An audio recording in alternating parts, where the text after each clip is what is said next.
And good afternoon, and thank you so much for sticking with us or for getting with us if you're just signing on. This is Jay Kaplan, and this is the Educated Retirement Radio Show here on KMET, where we discuss retirement, not just finance, but everything about retirement, and also how to stay best retired. At least we try. In the meantime, we talk about a lot of nostalgia and things like that, maybe new things for a younger crowd. And, well, if you're old like me, you need reminding anyway. But let me just, phone number, off air phone number is 866. There you go. 866-955-2233. How do I look next to it? And anyway, there you go. And website, well, there's two addresses, URLs, whatever you want to call it. Theeducatedretirement.com, theeducatedretirement.com, and DRHECM, drheckham.com. And that stands for Home Equity Conversion Mortgage, DRHECM. That's it. And I don't have to tell you no spaces or this or that. Sometimes I get pretty upset because they know I'm old and, as if this stuff is new. They have to tell me, oh, don't put spaces between this or that, whatever. Anyway, that's another subject. We're going to get back into where we kind of left off with some very famous people's birthdays for the first half hour, and we'll get into some more business in the second half hour.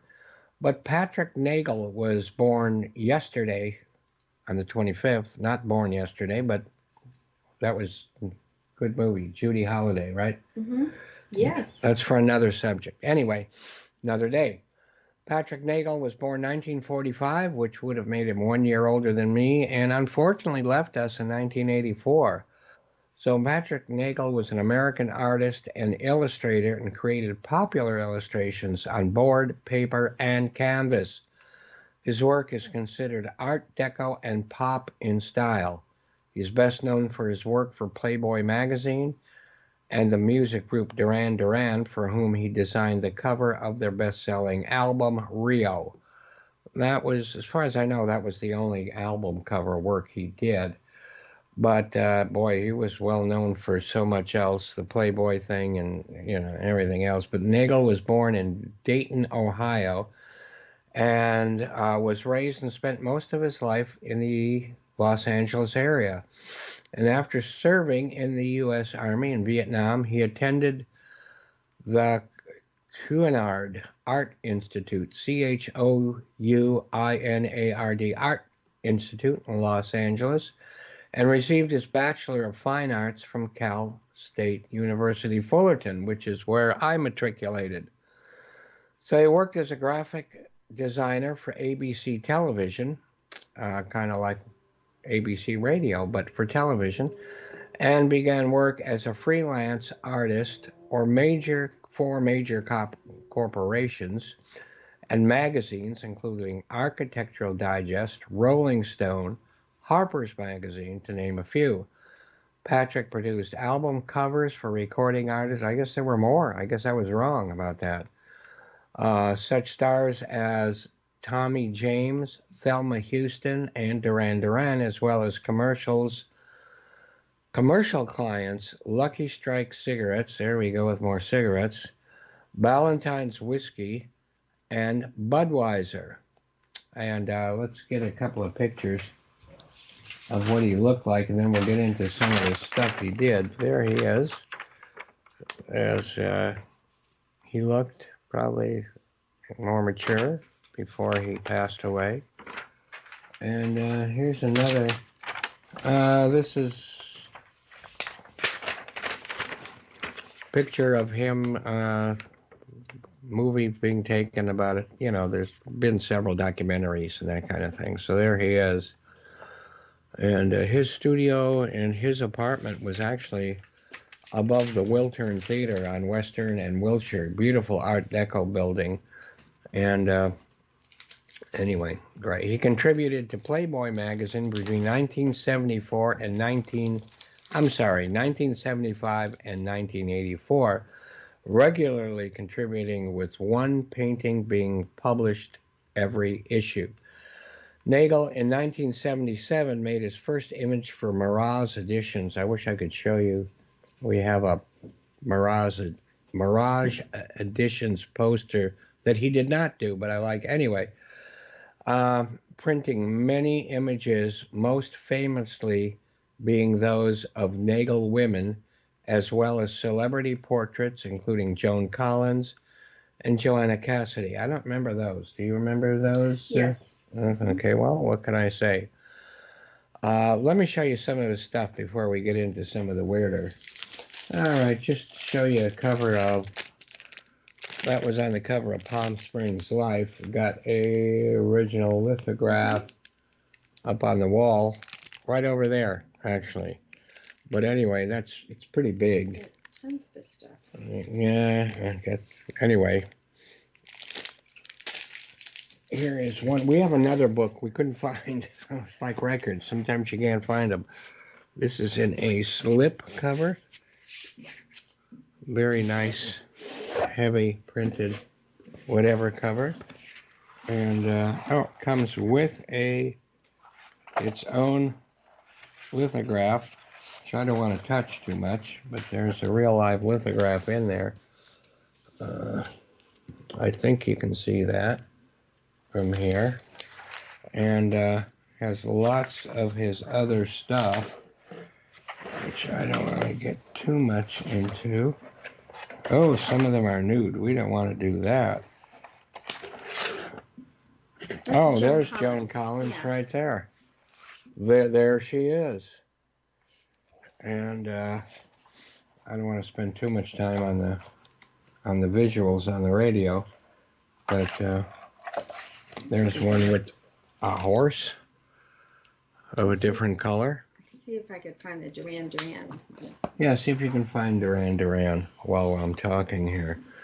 Anyway, Nagle's manager, Carl Bornstein, who we met, and I don't know, a few times, president of Mirage Editions, attempted to continue publication of Nagle's work. But now, did we mention, we should mention, and we didn't, that he died before this happened, but he, is that in here? Mm-hmm. All right, it is, but it's a little out of place. But anyway, Nagle's manager, Carl Bornstein, president of Mirage Editions, attempted to continue publication of Nagle's works after he died, but succeeded only in exploiting the brand. Nagle died in 1984 after a 15-minute aerobic-a-thon celebrity fundraiser for the Heart Association. He died from a heart attack, and further autopsy revealed that he had a congenital heart defect that was undetected during his entire life. So it goes to show you, you got to get checked out. I mean, really checked out. So did you find that? No? I think so. No? So we'll go on then with... We'll go on, and if Nassanelli finds the Duran Duran cover, I think, most people know what it looks like, but in any case, it's in there somewhere. And I couldn't find the album, as is usual. But who else was born on the 25th? It is Ricardo Montalban. Oh, isn't that it? Actually, yeah, I think this... Careful, the lithograph is. Yeah, it's not listed as such. It is listed as such. Duran Duran cover. And there you go. That should look somewhat familiar. Duran Duran fans or other people fans. So here you go. Ricardo Montalban. Show you some of his I mean, y'all know what he looks like, but, it shows different stages of life. And some of these can be kind of surprising to look at. So here he is a bit younger. What do you think? Who's better looking? Don't answer that. I have a face for radio, not for television. We all know that. And here he is a little bit later with, what was the little guy's name? I have it. I can't pronounce it. All right, actually. well, it'll be on, Rook. but there, remember that? I never watched it, but if you did, you'll remember it, but I do remember, I mean, it was a good on idea. the show, it was tattoo. Oh, on the show was Yeah. tattoo, but whatever. What was the show called again? Fantasy Island. Fantasy Island. All right. So most of you people, older people, still looking for your Fantasy Island out there. Here is the very debonair. Now you can tell, is he not sitting on Corinthian leather when he took this picture? I would say so. Yeah. And here, here he is in one of his most celebrated parts. Now, this was his Khan in Star Trek II, and I believe Star Trek II was in Star Trek One, and maybe, but those two were taken from television almost directly, television's episodes. And did he play it on? He played it Yes. on television also, Yeah. but boy, he was outstanding here, and. So he was born, like I said, like I was about to say, 1920 and left us in 2009. And Ricardo Gonzalez Pedro Montalban y Merino, wow, was a Mexican film and television actor. I'd say Mexican and American. He became known for performances in a variety of genres, from crime, drama, musical comedies, and he portrayed Armando in Planet of the Apes in the early 1970s, the galactic villain Khan in the film Star Trek II, The Wrath of Khan was the name of that, as well as playing Mr. Rourke, Rourke, on the television series Fantasy Island from 1977 to 1984. He was also the spokesman in Chrysler automobile advertisements, which he praised the rich Corinthian leather used for Cordoba's interior. The Cordova was the name of the model of the what was it, Chevrolet? Chrysler, like I said, Chrysler. And I bet he never knew he'd become so famous for the way he said Corinthian leather, but so be it. So Ricardo was born in Mexico City.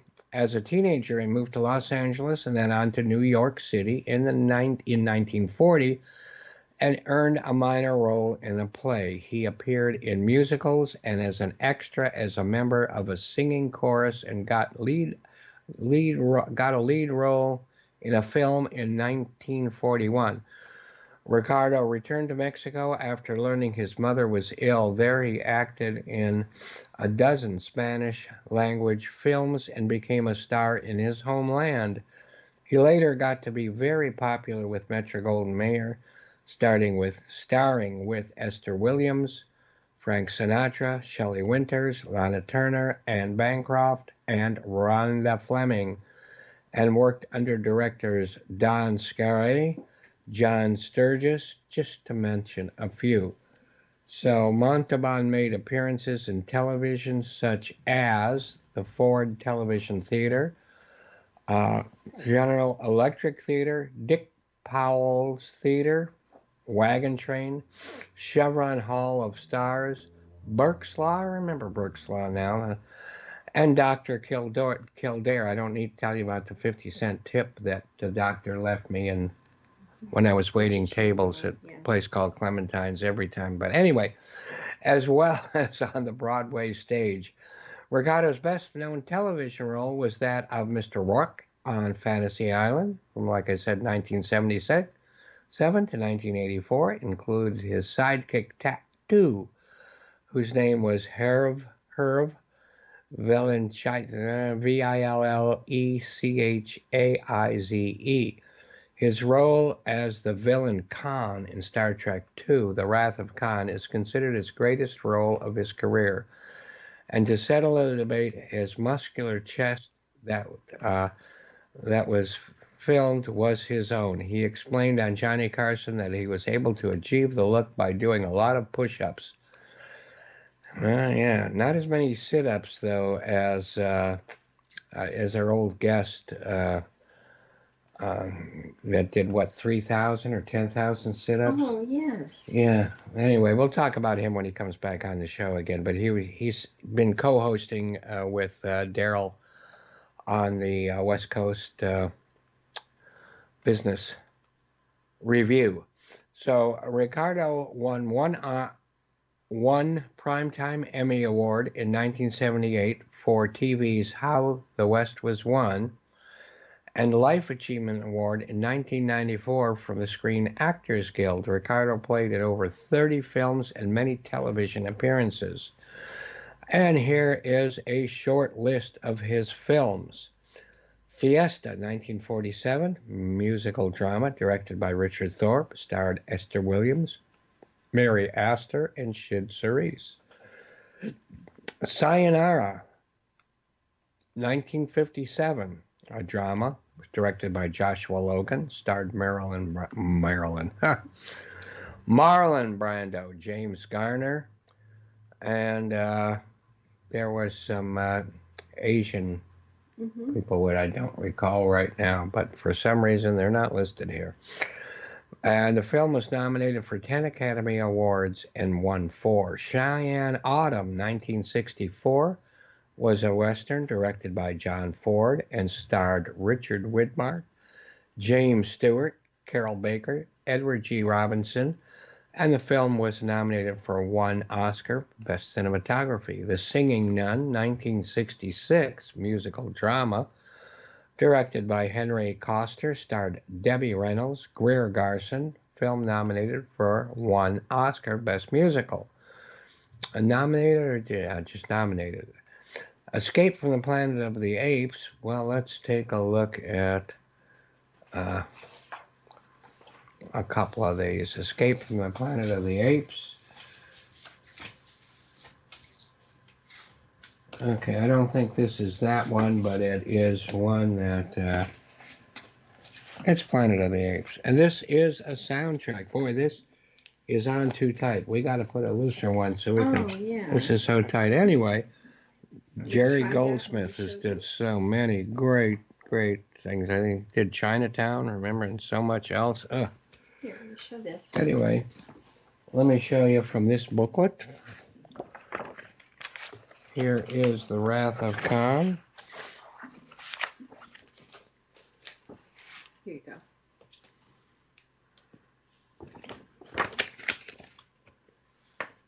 I don't need to do that. We're running pretty shorted.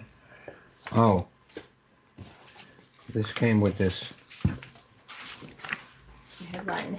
headline. I gotta hurry up. We've got about 2 minutes left, so we'll see if we can finish up on Ricardo Montalban. So, and then the back has this. That's pretty cool. You gotta admit. Okay. Also on Star Trek, we have, just to show you a few things. Here is it's cool. There's a picture of this was a record of some things, and I've got to show you Leonard Spock, and of course the record by no time for anything else there, Gasanelli. Got to show you these two, and let me just sign off because we've got me as a great spokesman coming on in a minute. Want to thank Sean. Want to hope everyone had a great Thanksgiving, and by the way, Hanukkah is starting on the 28th, which is a couple of days from now. And happy Hanukkah. Hope you had a great Thanksgiving and a great holiday season. And we'll be back together live next week. Thanks so much. Bye-bye.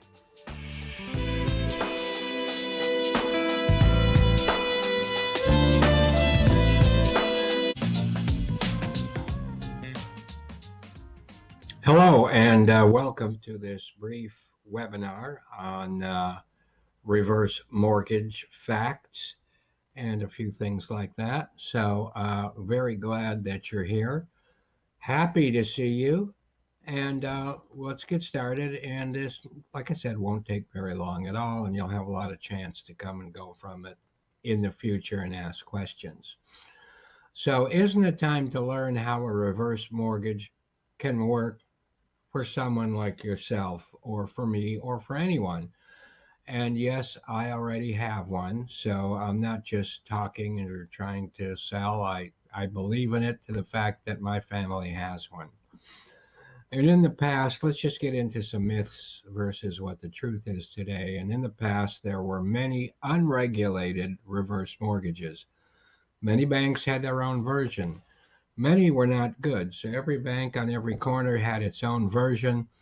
And in the 1980s, the government and FHA took over under President Reagan's direction. So if you've heard something bad about a reverse mortgage, it could very well be true because it was one of those. Reverse mortgages are fully regulated by Federal Housing Authority or the FHA. So reverse mortgages are the safest loan available. Why? Because you remain the only owner of your home. The bank does not take any ownership or equity position. It's only a loan. It's just a loan like any other loan. Only you decide when to make payments and when not to. And that's something, of course, you don't have that privilege with a regular loan. You are actually partnered with the bank because this is how it works. Your current loan, or at least we'll get into it a little bit here, your current loan is paid off by the HECM bank or the new loan or reverse mortgage that you get. It is replaced now with a reverse mortgage. Now, you still own the same amount on your home, but the choice of making payments is yours. If you do not make a payment, the low interest, and I do mean low, is added to the loan balance. Appreciation usually outpaces the interest that is added to your, so that your equity can continue to grow even with no payments. And in California, where most of us here are at, the amount of appreciation runs way ahead of any amount that you are adding to your loan amount. So remember, your house is this much, the loan amount is this much. So the amount that's gaining is on an amount that started here for what you may owe, and the amount that your equity is growing is based on this larger number or your home itself. So your HECM loan, like I said, is paid off. You still owe the same amount on your home, but the choice is yours. If you did not make the payment, and appreciation, as you know, just keeps rolling along and increasing. So here's some more benefits. With enough equity in your home, which most people have at our age, you'll receive a no-cost line of credit. No funds are moved or removed from your equity, anything like that. The bank simply promises you access to this line of credit whenever you want, for whatever reason you want. The biggest reasons, healthcare in my mind, or increasing your legacy, increasing the value of your portfolio, or your financial position. In other words, this really should be a strategy in everyone's financial plan. This line of credit grows and is not connected to the value of your home. It's connected to interest rates as they change. So if you are accruing X percentage on what you owe, that same X percentage is the same value by which your line of credit is actually growing. So you kind of make up for one without the other. This, therefore, serves as a hedge against rising rates or inflation, which we may be seeing. We don't have a lot now, but we're starting to see some effects of that, and lowering property values. Again, I don't see that for a long time. And just as an aside from this webinar, I know something horrible happened in '08. We'll get to that again before this is over, but I don't see that happening again. The reasons that property values are going up the way they are now is caused by a lot of different things, different than what happened in '08. So I really expect this to continue. It's not a boom, because booms are usually referred to as a boom and bust. I don't see the bust coming. But any payments you do make increases penny for penny the line of credit. You're always able to take it out. So let me go over that a little bit more. Every penny, as you know, when you make a house payment, those pennies are divided. The interest is interest. The principal goes to pay down your balance. Same thing here. The principal will go to paying down the balance. However, every penny, principal or interest, actually goes to increasing the line of credit. So you can take X amount out of your line of credit. Next month you decided, hey, you know what? I want to put it back, put it back. You make a few payments on your home. You said, hey, you know what? I got a better reason. I'd rather not have made those payments. You take it back out. You put it back in whenever you want. In other words, it's just like the loan you have now, if you have one. But I'm sure you're all familiar with one, with one, with what it looks like. It just gives you those more choices that you don't have in a regular loan. So let me give you a couple of examples of how people can live better and create memories. Mr. and Mrs. Jones still needed to work part-time to make payments for a motor home and other expenses. They had money in the bank, but they wanted to keep it right there in the bank. With a reverse mortgage, they paid off the motor home and had quality time to use it. When they pass, their children get the house and the money in the bank, retirement funds, everything else, and yes, a motor home, which is, completely paid for. Now, what else can you do? You can increase your legacy, and a legacy is important for those of us that have children and worry about such things. JW in San Diego, with a free and clear home valued at $2 million, took out a reverse mortgage in the amount of, just a little 240,000. He did this to create a publishing business with his son. If he passed away the next day, he would have left his son 1.76 million instead of the 2 million. He would be happy with that. And by taking out the reverse mortgage, he freed up cash and greatly enhanced his legacy. He also created a line of credit for future protection in case health needs or anything else. But in the meantime, he has a business with his son that he did not have before that. So I'm just showing you this screen because there are myth testimonials and they're going to take up time. I do not want to show them now, but you will have access to all of those as time goes on, or anytime you want, you can come back, or I can send them to you. So I just don't want to take up extra time now because I promised it would be, or this webinar would be on the slightly shorter side. So use a line of credit withdrawals if you have a down year for your portfolio. So this is for those people that have portfolios, that have investments. The American College of Finance and Fidelity Investments each did a study by themselves proving that controlled home equity conversion mortgage or reverse withdrawal results in a more successful sequence of returns and a much higher legacy. Sequence of returns means what's maximum, the sequence of the returns on your retirement dollars. And those retirement dollars, each of those dollars, I figure, are little employees because when you are retired, your business is your retirement. So you don't want to take a chance with those, and you don't want to lose too many of them in the earlier years of retirement because that will have a huge effect on the later years of your retirement. So here's some other ways people are using their reverse mortgage to improve their lives. JG was struggling with his deep sea fishing business because of the large payments on his vessel. He paid it off with a reverse mortgage and found his profit. Not too big a surprise, is it? Let me also say that, if you're going to buy the boat, if you're going to buy I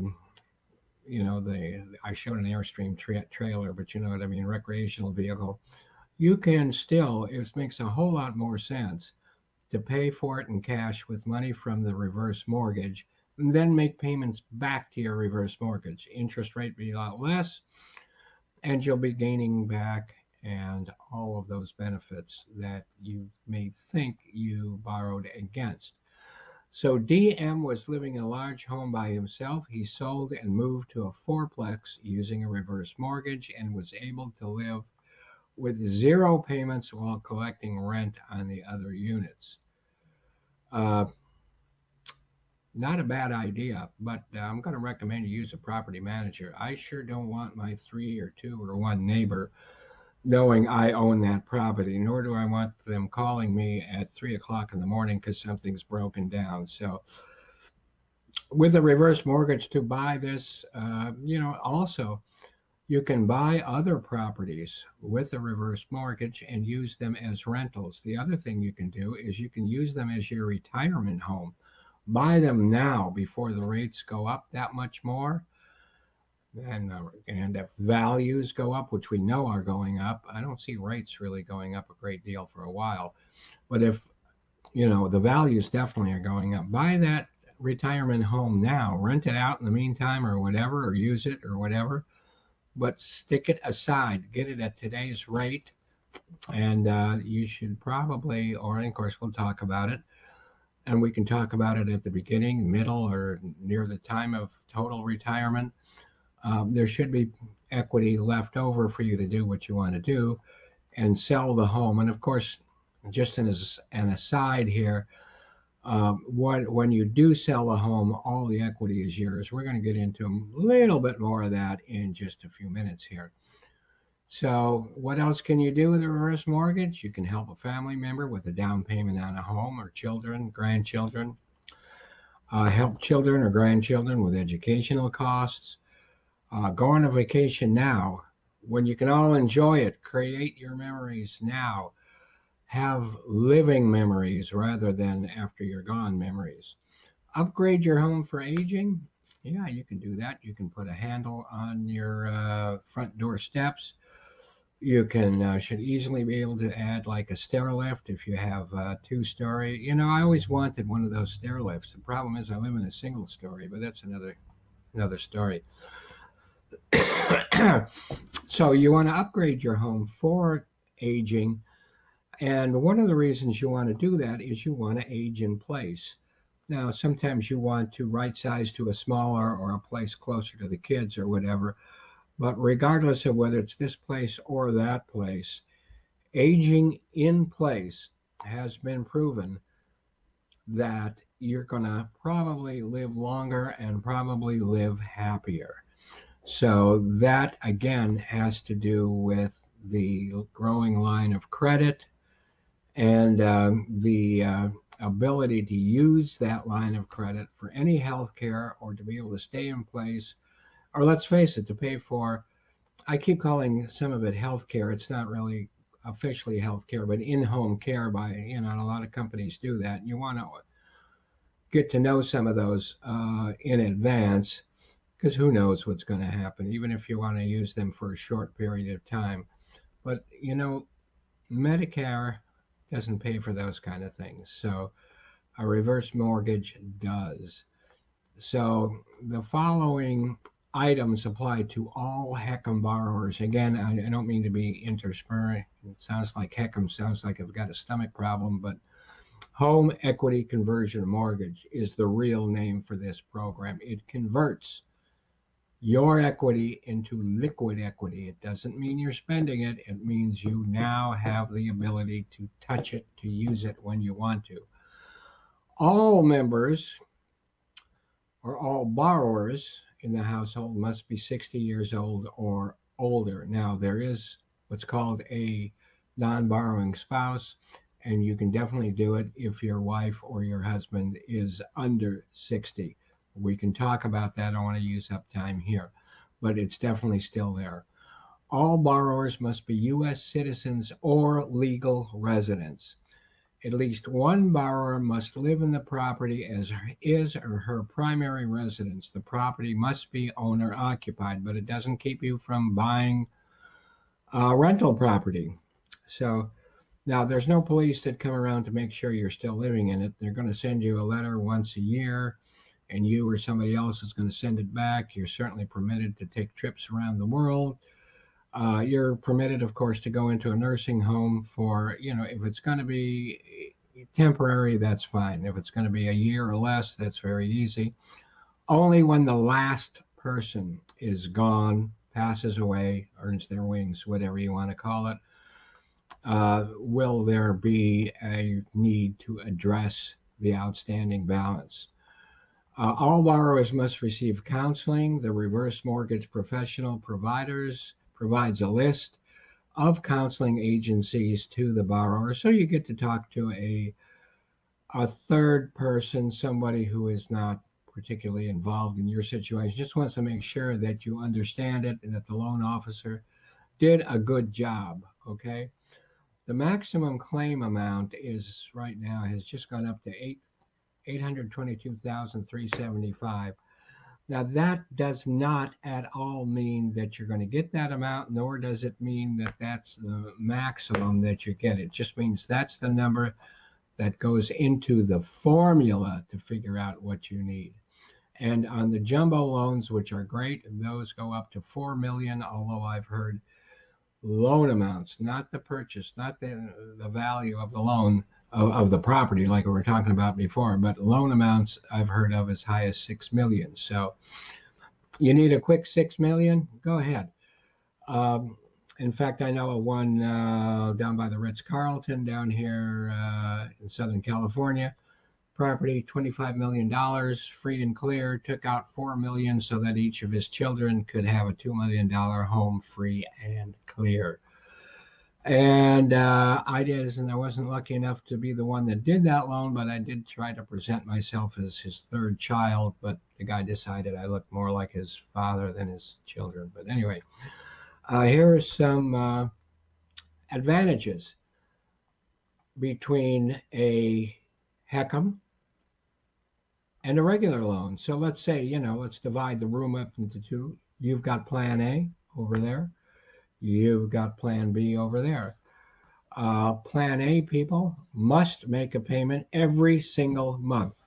You get a letter if you don't. You get nastier letters and late payments added on if you don't make the payment. Foreclosure, if payments and extra fees are not paid up, and you could lose your home. And when you do that, all the money you've put into it can go in there. So I know a lot of people say, I don't need this, I don't need that. But you never know when that, quote, black swan is going to float around the corner.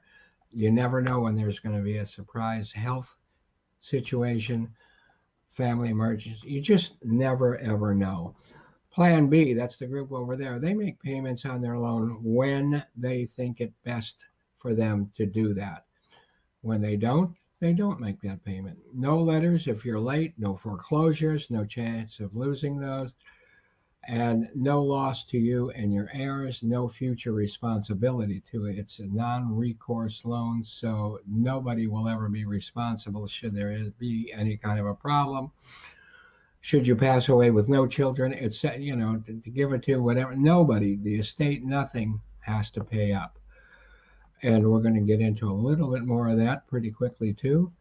And when I say no loss, you still have to make your taxes and insurance payments on your home. So that is a must, but that's a must anyway, isn't it? Now, financial implications of a home equity conversion mortgage. I just said that. Property taxes and insurance are still the homeowner's responsibility. Medicare and Medicaid, or Medi-Cal in the case of California, are still very possible with a reverse or HECM. Medicare, nothing, has nothing, really nothing, and neither is Social Security. No effect whatsoever. Medicaid is a different situation, but I've done many reverse mortgages that have those as part of them, and you just need to be able to be working with someone who can put it together the way that Medicaid wants it. And it's not like you're trying to fool them, it's just that you're following their rules, and we do so. But because the HECM or reverse proceeds are not considered income, there's never any taxes, income taxes on the proceeds that you get. So, do you qualify for a home equity conversion mortgage? Well, all borrowers must be 60 or older. And I said that if there's a household member that's not 60, that's also very possible. Minimum income and credit requirements, and I do mean they're minimum. After all, there's no house payment that's required, so no house payment is figured in your obligations. No FICO scores are looked at. So there's no FICO scores in this loan at all. The proceeds from a reverse mortgage considered uh, may be considered to be income. And I wrote that, and not sure. Reverse mortgage income is not taxable. Can it be considered income? Oh, I see. Sorry about that. I like to not rehearse these things too much, to be a little more spontaneous. What I mean by that, and that's not a good sentence, what I mean by that is that income towards qualifying. So if you get, say, $200,000 in your line of credit or cash or combination, that number, whatever it is, divided by the number of months that you are, quote, supposed to live, is considered income towards qualifying. So thank you for reminding me. I need to change that sentence. Eligible non borrowing spouses receive protection from losing the home should the borrower predecease them. We factor his or her age into the calculations, but if you are younger than 60, if you were not put on the loan to begin with, you are not going to lose the home if your spouse goes before you. And then, of course, we could usually do a new one with you on it if you're 60 or older, or 62 in most cases. Age of the borrower, the youngest borrower, interest rates, and home value determine the amount of the benefit. So the older you are, the more benefit you get. Now, don't take that to mean you wait until you get that larger benefit, because if you take it younger, especially on your reverse mortgage birthday, which is when you turn 60, uh, the line of credit will have a lot longer to grow. So by the time you turn 75, yes, you would have gotten more benefit as doing the loan at 75, but overall, the benefit is now larger if you got it back at 62 and now it's 75. So the sooner you get it, the more time you have for that line of credit to grow, and the benefit is the best.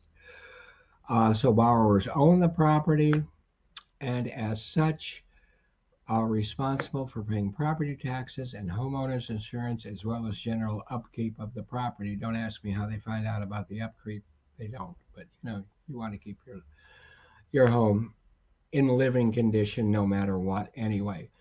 A limited financial analysis of each HECM borrower is a condition of HECM approval and has improved the security for all FHA loans and borrowers. HECM borrowers verify and document just the following, sometimes referred to as the newer and safer HECM, and that's just credit history, no FICO scores, looking especially at how you did your house payment, taxes, insurance for the last 2 years.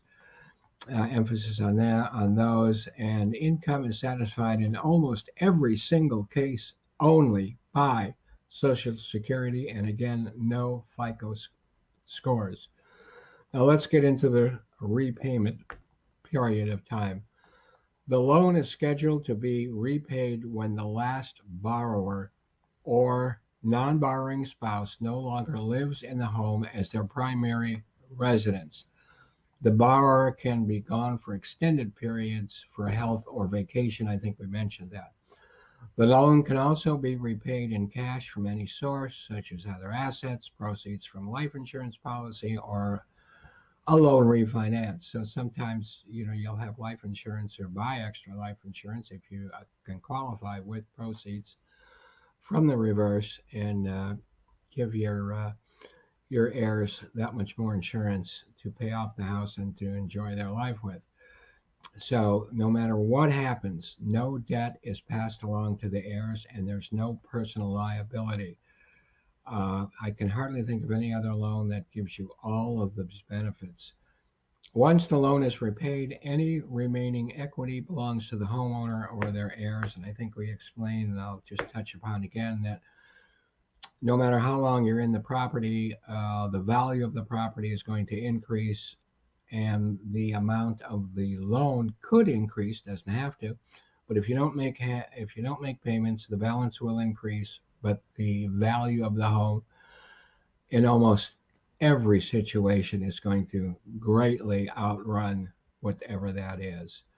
So, unlike the payoff of a normal loan, your heirs are given up to 1 full year to pay off the loan or sell the property. Again, a regular Wells Fargo, Bank of America, they're going to want it right away. If the property is upside down or underwater, and I just can't see how that's going to happen. Yes, it happened in 08, 09, but then it certainly righted itself, and look at things now. But anyway, if anything like that happens, like let's say you live to 240 and you've taken out all kinds of money, nothing is owed by the heirs.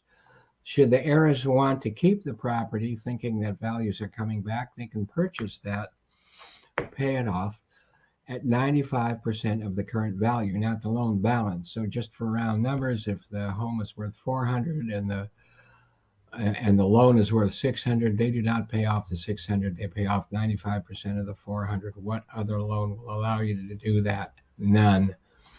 And if they don't want the property, they walk away, and nobody has any problem whatsoever. Not with credit, not with anything.